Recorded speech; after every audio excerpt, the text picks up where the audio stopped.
সম্মানিত মৎস্য খামারি ভাইরা, আসসালামু আলাইকুম।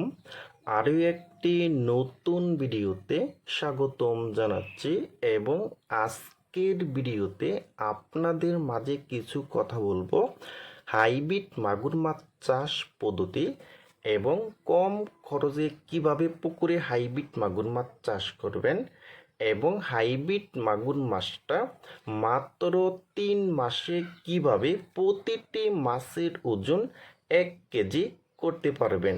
আজকের ভিডিওটা আমি সম্পূর্ণ দেখাবার চেষ্টা করব। আর আমাদের ভিডিওটা যদি ভালো হয় এবং ভালো লাগে তাহলে আমাদের ইউটিউব চ্যানেলটা সাবস্ক্রাইব করে রাখবেন পরবর্তী নতুন নতুন ভিডিও পাওয়ার জন্য। দেখেন ভিউয়ার্স, আজকে আমি আপনাদের মাঝে নিয়ে আসলাম অরিজিনাল চকলেট কালার হাইব্রিড মাগুর মাছের পোনা।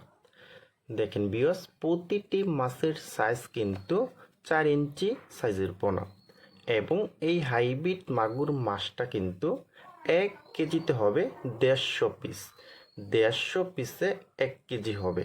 দেখেন ভিউয়ার্স, এখন আমরা কথা বলবো কম খরচে এই হাইব্রিড মাগুর মাছটা পুকুরে কিভাবে চাষ করবেন।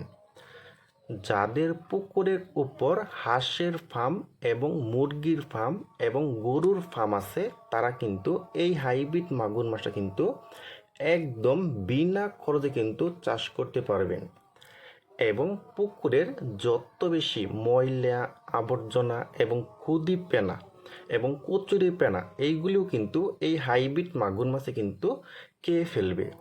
দেখেন ভিউয়ার্স, আর এই হাইব্রিড মাগুর মাছটা কিন্তু আপনারা মাত্র 3 মাসে কিন্তু বাজারে বিক্রি করতে পারবেন। 3 মাসে কিন্তু প্রতিটি মাছের ওজন আনতে পারবেন 1 কেজি 200 থেকে 300 গ্রাম করা কিন্তু সম্ভব। দেখেন ভিউয়ার্স, প্রতিটি মাছের কালার হলো একদম অরিজিনাল চকলেট কালার। দেখেন ভিউয়ার্স, আর যারা একটু বড় সাইজের হাইব্রিড মাগুর মাছের পোনা খুঁজতেছেন তারা কিন্তু আমাদের কাছ থেকে একদম সীমিত প্রাইসে কিন্তু নিতে পারবেন।